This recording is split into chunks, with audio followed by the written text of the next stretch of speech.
Hey guys, welcome back to our video lecture series of geotechnical engineering.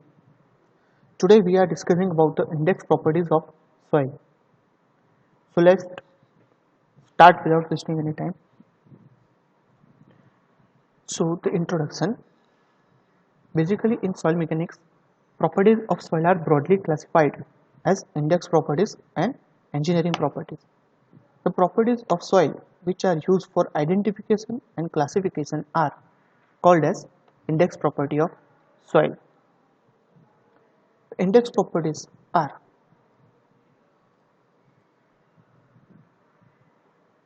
defined as specific gravity, water content, particle size distribution, in situ density, consistency limit, and relative density. While the engineering properties are permeability, shear strength, compressibility, etc.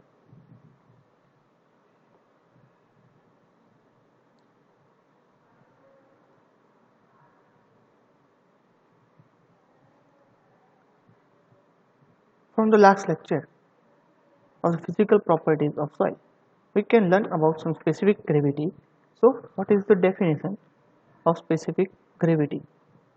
The ratio of weight of soil solids to the weight of equal volume of water content at 4 degree standard temperature.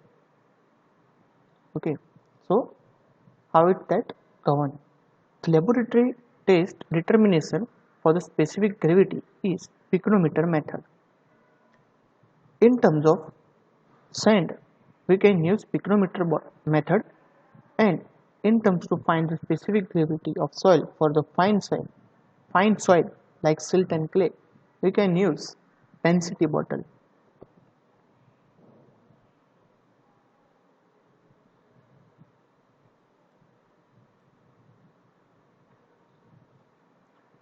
So, how can we determine the specific gravity using picnometer bottle? So, first one, we are going to take a empty container and give it a name as a W1. Exactly you can see in this figure. After that, weight of that container W1. So after, we can collect our soil from the ground and oven dry it. After oven dry for the 24 hours, we can take that sample, put it to stabilize for 10 minutes on natural temperature, then put it into the picnometer bottle. Then after, you have to wait of this picnometer bottle in which we can put the dry soil. So now there are two materials, one bottle and another is dry soil. Give it the name as W2. Then after, top up that container, means picnometer bottle plus dry soil container, with the distilled water up to the top. Assure that there are no any bubbles are in the picnometer bottle. Then after, you have to weight of that picnometer bottle and give it the name as W3. Similarly, you have to take that empty container W1 and fill it properly with the distilled water up to the top and weight it. Give it a name W4. Now, you have all the weightage of W1, W2, W3 and W4. Now, to determine the specific gravity of soil, there is an equation which is W2 minus W1 divided by into bracket W2 minus W1 minus W3 minus W4. Put all the weight values in this equation so that you will get the specific gravity reading.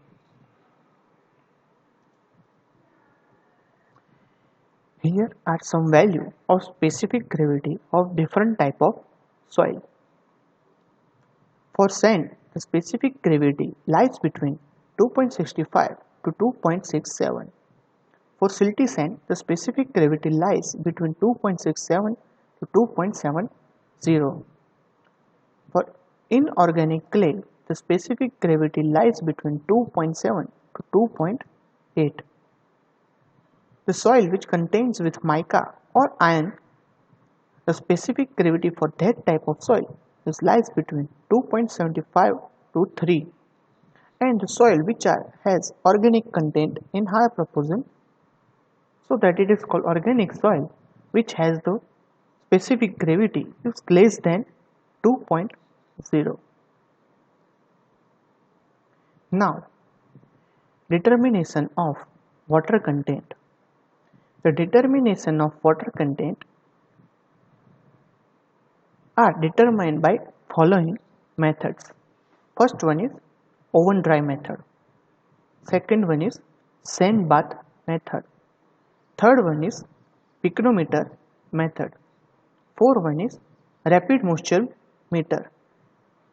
These are the laboratory testing methods to determine the water content of soil.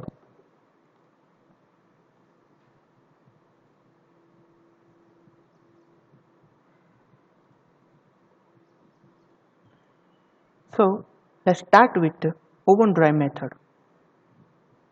First one, you have to take the empty weight of container, give it a name W1.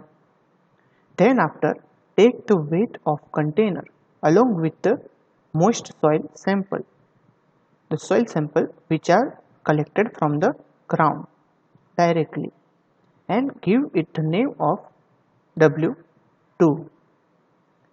Place the container into the oven for 24 hours at 105 degree of temperature. After 24 hours, and give it the name of W3. Note down the weight of container along with the dry soil sample. Give it the number as a W4.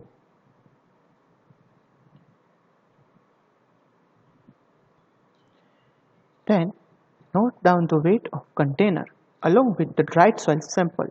Give it a name of W3. Now to determine the water content, the equation will become W2 minus W3 divided by W3 minus W1. So from W2 minus W3, it is the weight of dry sample to the weight of, sorry, there is some error. From the equation, water content is W3 minus W2 upon W2 minus W1. So from the equation, the W3 minus W2 will give us the reading of most available moisture in the soil, and the W2 minus W1 will give us the weight of dry soil only. So we know that the equation of water content is weight of water upon weight of solids. Here it is proof. Now next, jump to the next method, sand bath method. Here in the sand bath method, obviously the equation of water content will be the same, which is W3 minus W2 upon W2 minus W1. Here we have to see that what is this value for W1, 2 and 3. So let's start. It is rapid and approximate method. Obviously sand bath is a very quick method.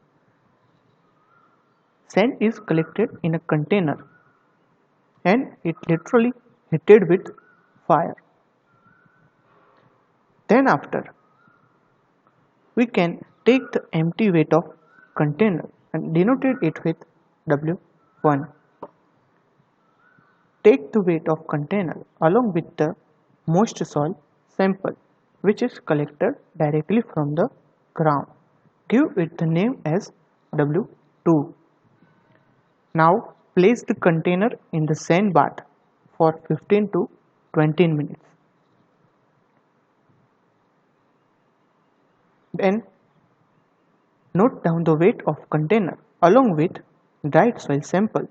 Give with the name with W3 and then put the value above all of these weightage in the water content equation W3 minus W2, which is gives the weight of water divided by W2 minus W1, which is give the weight of dry soil. Here is then rapid motion meter method. You can see the image of rapid motion meter. It is nothing but a container, metal container, which is connected with the pressure gauge. Here is the pressure gauge from the tube. Here is the container which is connected with this tube. So let's start and understand about the pressure meter. This rapid motion meter is also called as calcium carbide method. This test is based on the gauge pressure developed by the reaction of calcium carbide with the available moisture of the soil. Wet soil is placed in the cup, in this metal cup. Holding the motion meter horizontally, cup and chamber is brought together. The meter is shaken for about 15 to 20 minutes. Now, what happened in this pressure meter is the calcium carbide is going to react with the available moisture which is in the soil, and due to that reaction it will release the acetylic gas, which gas results the pressure gauge to react. From the calibrated scale of the pressure gauge, the percentage of water on the total mass of wet soil is obtained directly. So that's how we can get water content directly from this meter. It is very quick method and it is also useful for site. Now let's take a look of particle size distribution. Here we know that from the first lecture introduction we can learn the soil is classified based on its particle size and diameter. So how can we divide the soil based on its particle size? So here is the practical which is called sieve analysis. Due to that, we can elaborate the soil with coarse grain soil and fine grain soil. Basically, as per IS, the coarse grain soil is greater than of 0.75 mm or 75 microns. On other way, the fine grain soil is considered as the particle size less than 75 mm or 75 microns, 0.75 microns, 0.75 mm or 75 microns. For the coarse grain soil, there are dry sieve analysis and wet sieve analysis. On other hand, for fine grain soil, there is sedimentation analysis and hydrometer test.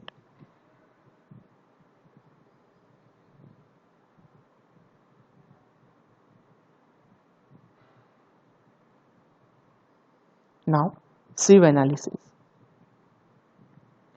The objective of sieve analysis is to classify the soil and to determine the gradation. A set of IS sieve are taken.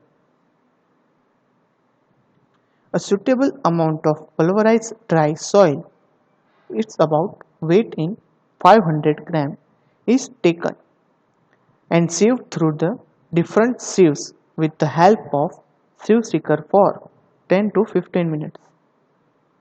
Weight of soil retained on each size sieve is determined. Percentage weight of soil retained on each sieve is determined. Percentage finer is determined. Plot of percentage finer versus size of the sieve on semi-log sheet will give the type of gradation, effective size, and coefficient of uniformity and coefficient of curvature. Here is the sample of tabular for sieve analysis. For the fine grained soil, a soil diameter up to 4.75 mm, we can take this type of IS sieves. On the bottom there is pan, then 75 micron sieve, then 150 micron sieve, then after 212 micron sieve, then 425 micron sieve, and then 600 micron sieve, after 1 mm, then after 2 mm, then 4.75 mm, and up to 20 mm. As we described, we can take a 500 gram sample and sieve through this pan. Note down the weight of retaining soil sample on 4.75 mm and note down here. For 2 mm, note down here. Up to 0.75 mm, note down here. Then calculate the percentage retained on sieve on the by basis of 500 gram. Then cumulative percentage, then percentage finer, which is given by 100 minus this cumulative percentage, so that we can get this percentage finer readings.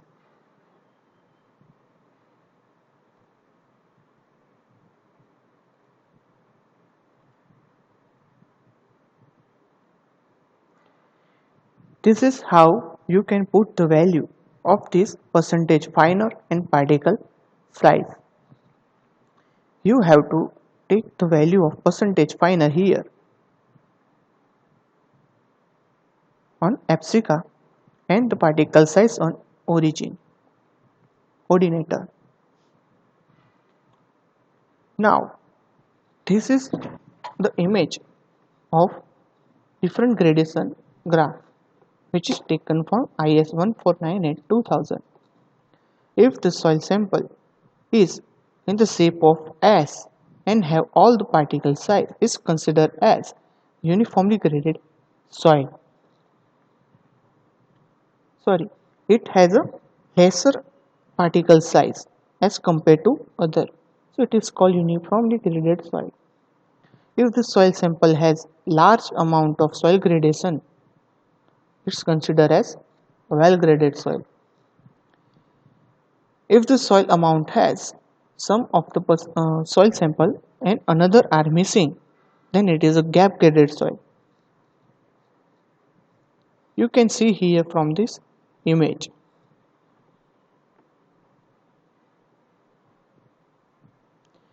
Also, if the particle has maximum large diameter of the soil particles, then it is considered coarse graded soil. From this reading, we can plot typical particle size distribution graph, which is of particle size versus percentage passing. From this graph, we can take the value of D60, D30 and D10. It is nothing but the percentage of passing through the soil. 10% soil passing, 30% soil passing and 60% soil passing.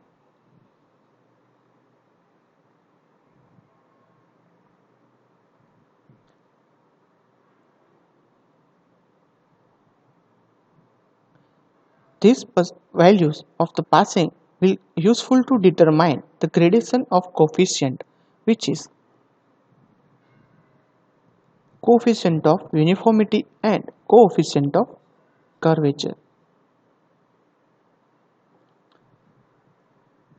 And from this value we can give the classify the soil a name as well graded soil, uniformly graded soil, or gap graded soil. For the coefficient of uniformity, the equation will be d60 over d10. And for the coefficient of curvature, the equation will become d30 whole square divided by d60 into d10. From this value, we can find out the type of soil. Which type of soil is it? Well graded, uniformly graded, or gap graded? So guys, let's finish this topic here for today. Hope you can understand this and see you in the next lecture.